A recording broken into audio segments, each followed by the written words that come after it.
Alors, on va passer maintenant dans le domaine marin et on va distinguer la plateforme, le talus et le bassin, comme sur le schéma. Alors, cette distinction est en fait la même que dans le monde des dépôts détritiques, mais ici, le climat va avoir beaucoup d'importance. On distingue d'ailleurs deux types de carbonates, les carbonates tempérés et les carbonates tropicaux. Les carbonates tempérés, vous pouvez en observer le long des côtes de nos régions. Ce sont des carbonates qui sont constitués de fragments de mollusques surtout, c'est ce qui est illustré à gauche. Mais dans les mers tropicales, on a des carbonates qui sont constitués, outre ces mollusques, parce qu'ils sont présents aussi, de fragments de coraux.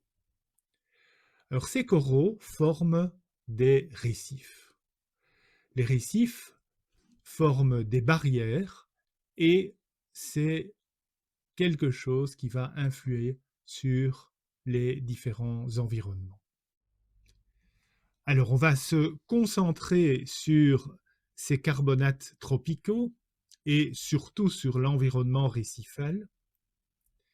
La photo que vous voyez au milieu est un très bel exemple de cet environnement récifal. C'est du Dévonien de l'Australie, donc c'est un récif très ancien. On peut observer à gauche de la photo des couches inclinées. Ces couches inclinées sont constituées de fragments d'organismes issus du récif lui-même, qui ont été déposés souvent par des écoulements gravitaires sur la pente de ce récif. La partie centrale, qui est beaucoup plus massive, c'est la charpente récifale elle-même. Et à droite, vous avez ce qu'on appelle l'arrière-récif et le lagon. Ce sont des couches horizontales qui ont été mises en place dans une zone qui est protégée par la barrière. Et donc, il s'agit en général de sédiments relativement fins. Alors, on va parler de l'action des facteurs du milieu. Il y a bien sûr la morphologie. Alors, la morphologie, c'est essentiellement la présence du récif qui va former barrière et qui va protéger l'arrière de la plateforme et donc permettre l'installation d'un lagon. L'hydrodynamisme, c'est l'action des vagues et des courants. Les vagues vont se briser sur la barrière et permettre le calme dans le lagon. Le chimisme des eaux, là aussi la barrière va intervenir puisque si elle est suffisamment continue, elle va isoler l'océan à gauche du lagon à droite et permettre l'installation de conditions plus salées ou au contraire plus saumâtres dans le lagon. Et on parlera aussi de la pénétration de la lumière. Vous comprendrez plus loin pourquoi c'est si important en ce qui concerne les récifs. Alors, comme dans le monde détritique, on va faire une balade, un transect, partant du littoral de notre plateforme carbonatée pour aller jusqu'au bassin. Alors, on va commencer par le milieu supratidal. Je vous rappelle que le milieu supratidal, c'est un milieu qui n'est envahi que épisodiquement par la mer. Dans le monde tropical, c'est en général lors des ouragans. Et on peut y observer différents types d'environnements en fonction du climat. Si le climat est aride, on aurait plutôt des sapkas, c'est-à-dire des zones où précipitent des évaporites, on en a déjà parlé. Si le climat est plutôt tropical humide ou équatorial, on peut voir l'installation de mangroves. Les mangroves sont des forêts très spécialisées qui se développent en environnement supratidal ou intertidal et qui sont constituées de palétuviers. Je vous montrerai des exemples de mangroves dans l'excursion sédimentologique qui suivra ce chapitre. Ensuite, le milieu intertidal. Le milieu intertidal, c'est la zone où la mer va et vient, donc elle est caractérisée par des alternances d'émersion et d'immersion. On peut y observer des sédiments grossiers ou fins en fonction de la présence ou pas de la barrière. Si la barrière récifale est présente, elle va isoler le lagon de l'océan et donc le milieu sera calme et les dépôts seront fins. Si elle est absente, les vagues pourront parvenir jusqu'au rivage et en général, les dépôts sont relativement grossiers. Dans le milieu intertidal, la vie est abondante, mais spécialisée. Pourquoi? Parce que les conditions écologiques sont très difficiles puisqu'on a cette alternance d'immersion et d'immersion. De plus, si une barrière est présente, la salinité peut être très variable.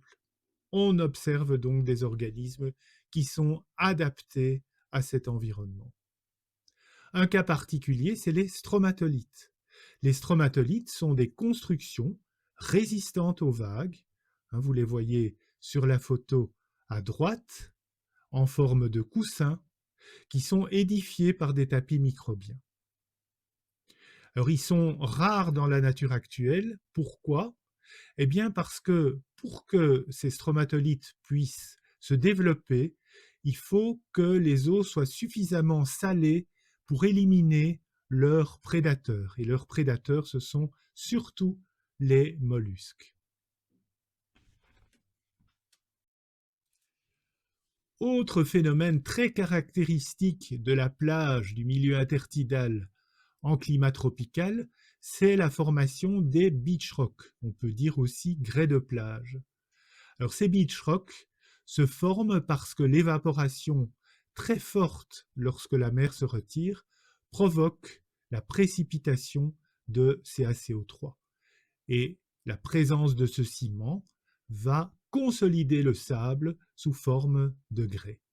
Donc ce que vous voyez sur la photo à gauche, ce ne sont pas des affleurements, c'est le sable de la plage qui a été consolidé par la précipitation de ciment. Alors on a déjà trouvé des bouteilles de coca qui sont prises dans ce beach rock, ce qui témoigne de la rapidité de ce phénomène. Le milieu subtidal ou lagon, on peut aussi parler de plateforme interne si le lagon est de très grande dimension.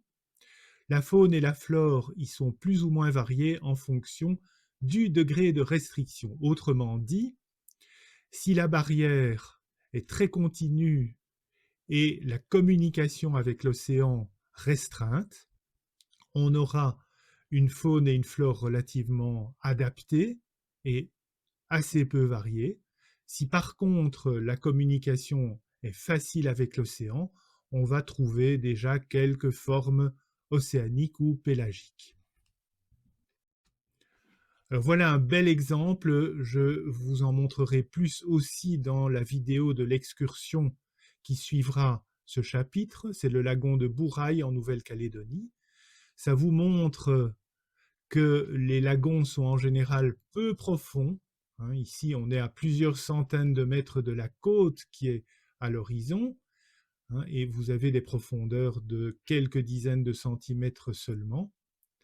Dans ce lagon qui est relativement restreint, donc il est bien isolé par la présence de la barrière qui est derrière nous, vous n'avez que quelques formes spécialisées de coraux qui sont capables de croître.